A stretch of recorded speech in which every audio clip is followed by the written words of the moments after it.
اب یہ قریش کی طرف سے پھر آیا معاملہ کہ سہیل بن عمرو آیا، بلکہ اس سے پہلے واقعہ یہ ہو گیا کہ حضرت عثمان رضی اللہ تعالیٰ عنہ کو حضور نے بھیجا، حضرت عمر سے فرمایا تھا کہ تم جاؤ اور سفارت ہماری طرف سے سفیر ہو کر ان سے جا کے بات کرو۔ انہوں نے معذرت کی کہ مکے میں میرا کوئی رشتہ دار نہیں ہے کہ اگر کوئی مجھ پر دست درازی ہو تو مجھے میری مدد کر سکے۔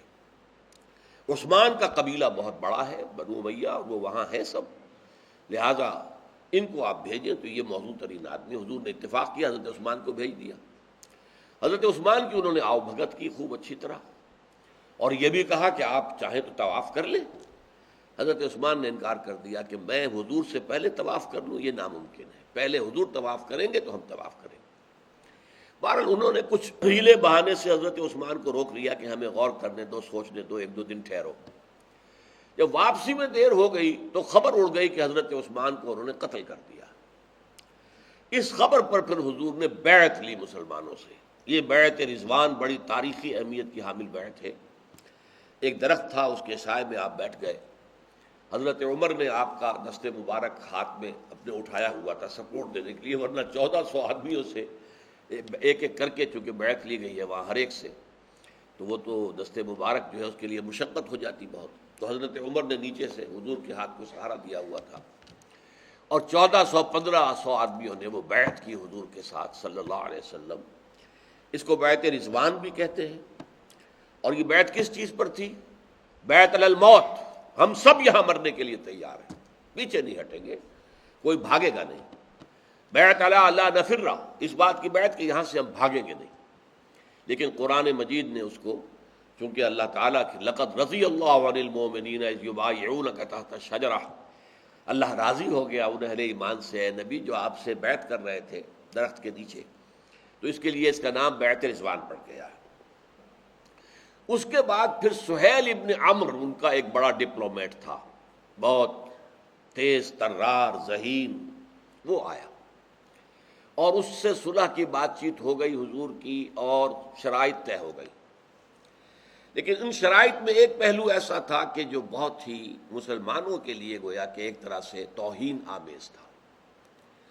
پہلی بات تو یہ طے ہوئی کہ آپ اس سال تو عمرہ نہیں کریں گے، یہیں اپنے احرام کھول دیجئے، قربانیاں دے دیجئے اور واپس چلے جائیے۔ ہاں، اگلے سال پھر اسی مہینے میں آپ آئیے، ہم 3 دن کے لیے مکے کو خالی کر دیں گے، ہم پہاڑوں پر چڑھ جائیں گے، مکہ خالی ہوگا آپ کے لیے، اور آپ آرام سے 3 دن طواف عمرہ جو چاہیں کریں۔ ایک شرط تو یہ ہو گئی۔ دوسری یہ کہ نو وار پیکٹ فار 10 ایئرس، اب ہمارے ہاں 10 سال تک ہمارے مابین جنگ نہیں ہوگی، اور اس صلح کے اندر جو قبیلہ چاہے آپ کے ساتھ شریک ہو جائے، تو گویا کہ وہ بھی اسی صلح کا پابند ہو جائے گا اور اسے اسی صلح کے حقوق حاصل ہو جائیں گے۔ جو قبیلہ چاہے وہ ہمارے ساتھ آ جائے۔ بنو خزاعہ، جیسا کہ میں نے کہا تھا، پہلے سے ان کے رجحانات حضور کی طرف تھے، تو وہ حضور کے حلیف بن گئے، بنو بکر جو ہے وہ قریش کے حلیف بن گئے۔ تیسری چیز یہ تھی کہ اگر تو کوئی ہمارا آدمی اپنے سرپرست کی اجازت کے بغیر مدینے گیا، یعنی بھاگ کر گیا، تو آپ کو واپس کرنا ہوگا، اور اگر آپ کا کوئی آدمی آیا ہمارے پاس مرتد ہو کر یا کوئی اور شکل اختیار کر کے، نعوذ باللہ، تو ہم واپس نہیں کر دیں گے، واپس کرنے کے پابند نہیں ہوں گے۔ اس طریقے سے یہ جو آخری شق تھی، اس پر مسلمان تلبلا اٹھے۔ حضرت عمر اپنے رنج اور افسوس اور غم کو چھپا نہیں سکے، آ کے حضور سے کہا، حضور ہم گر کر صلح کیوں کر رہے ہیں؟ کیا آپ اللہ کے رسول نہیں ہیں؟ آپ نے کہا ہاں میں اللہ کا رسول ہوں۔ حضرت عمر جو ہے وہ ذرا تیزی میں بات کر رہے تھے، حضور مسکرا کر جواب دے رہے تھے۔ پھر یہ ہم دب کر کیوں صلح کر رہے ہیں؟ فرمایا میں وہی کر رہا ہوں جس کا مجھے حکم ہے۔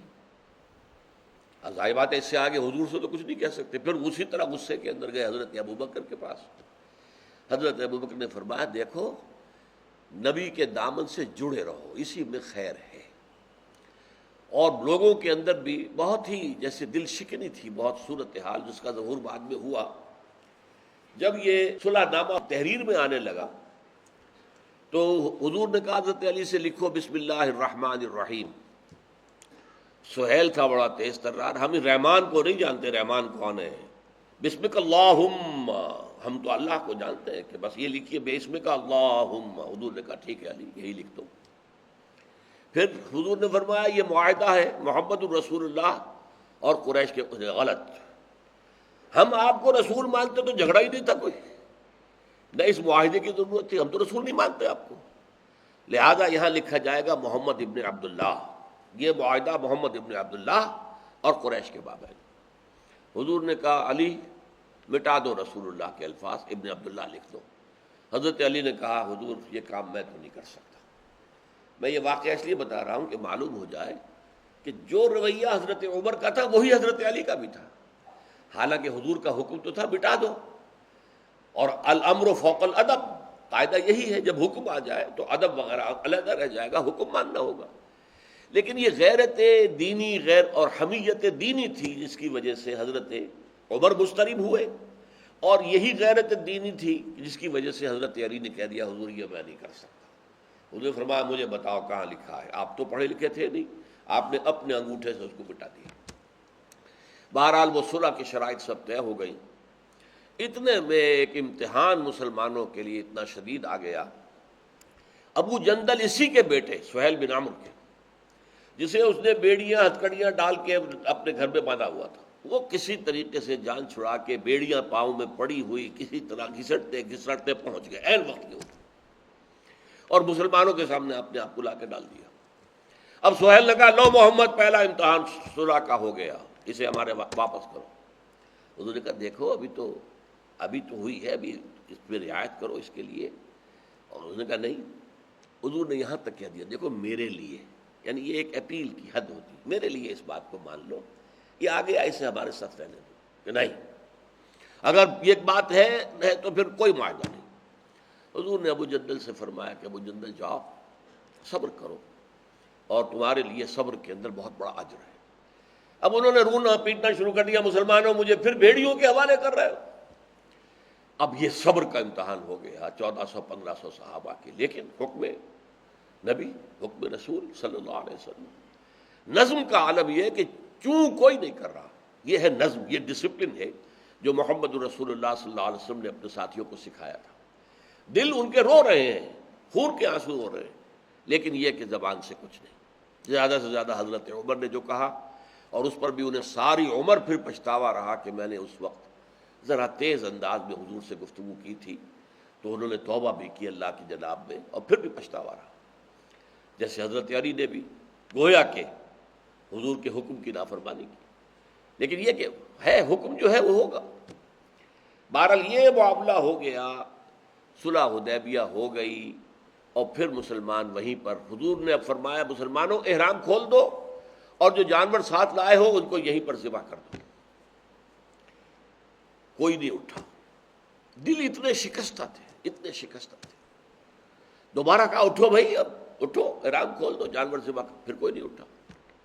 میں حیران ہوتا ہوں کہ کیا ابو بکر بھی نہیں اٹھے، کیونکہ تاریخ اور روایات کے اندر یہی کوئی نہیں اٹھا، کوئی نہیں اٹھا، ایک بھی نہیں اٹھا۔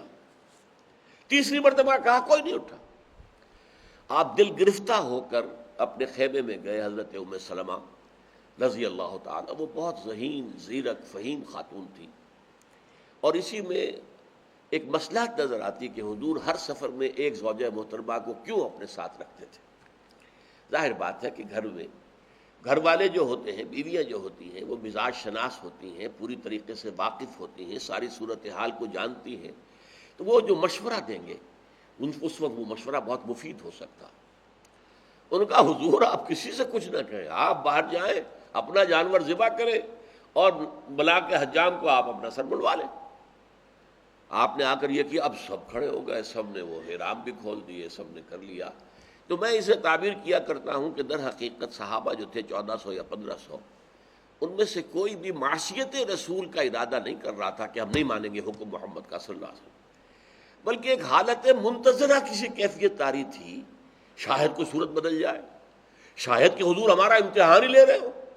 تو اس طرح کی ایک گو مگو کی کیفیت تھی جس کی وجہ سے ان میں سے کوئی نہیں اٹھا۔ بہرحال اس کے بعد صلح کی تکمیل ہو گئی، وہیں پر جانور جو ہے ذبح کر دیے گئے، اور اس کے بعد واپسی ہو گئی۔ لیکن واپسی کے بعد پھر جو سورت نازل ہوئی، سورت الفتح، اس نے اس صلح کو فتح مبین قرار دیا. انا فتحنا لک فتحا مبینا، اے محمد ہم نے آپ کو بڑی کھلی روشن واضح فتح عطا کر دی. اب عجیب سی بات محسوس ہوتی ہے کہ گئے تھے عمرے کے ارادے سے، عمرہ کر نہیں سکے، واپس لوٹ رہے وہیں پر احرام کھول کر حدیبیہ میں. پھر یہ کہ ایک بڑی ان ایکول صلح کی ہے جس میں مسلمانوں کا پہلو دبتا ہے. یہ صلح حدیبیہ جو ہے یہ اس کو کیسے کہا جا رہا ہے کہ یہ تو فتح مبین ہے؟ اس کو آپ اچھی طرح سمجھ لیجئے اس بات کو. سب سے بڑی بات کیا ہوئی ہے اس کے نتیجے میں؟ جب دو پارٹیز کے درمیان صلح ہوتی ہے تو اس کا مطلب کیا ہے کہ دونوں ایک دوسرے کو ریکگنائز کرتے ہیں. تو یہ ریکگنیشن بہت بڑی بات ہوتی ہے. تو گویا کہ جب قریش نے حضور کے ساتھ صلح کر لی تو گویا ریکگنائز کر لیا that he is Muhammad and his men are a power to reckon with. اب یہ ایک طاقت ہے کہ جن کو ماننا پڑے گا. یہی فتح مبین ہے. اور اس کے ذیل میں یہ بات آئی کہ حضور جب ادھر سے مطمئن ہو گئے پشت سے، یوں سمجھئے کہ یہ جنوب میں ہے مکہ، قریش، یہ دشمنی سب سے بڑی تو انہی سے تھی، تو اب ادھر سے امن ہو گیا، تو پھر آپ نے شمال کا رخ کیا.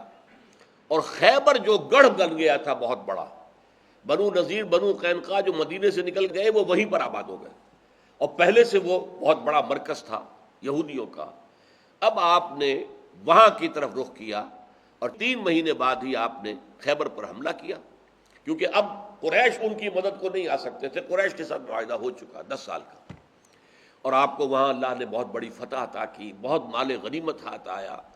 مسلمانوں کے یوں سمجھیے دل اندر دور ہو گئے، ان کی جو مفلسی تھی اور ان کی جو بھی تنگ دستی تھی اس کا خاتمہ ہو گیا. اس قدر امیر یہ تھے خیبر کے یہودی، بہت امیر، تو وہ مال غنیمت ہاتھ آیا. تو یہ گویا کہ اس فتح کا ایک ظاہری نشان اور ایک باطنی نشان یہ کہ اب قریش نے تسلیم کر لیا ہے کہ محمد صلی اللہ علیہ وسلم اب ایک طاقت ہیں جن کو تسلیم کیے بغیر چارہ نہیں ہے. بارک اللہ لی ولکم فی القرآن العظیم ونفعنی وإیاکم بالآیات والذکر الحکیم.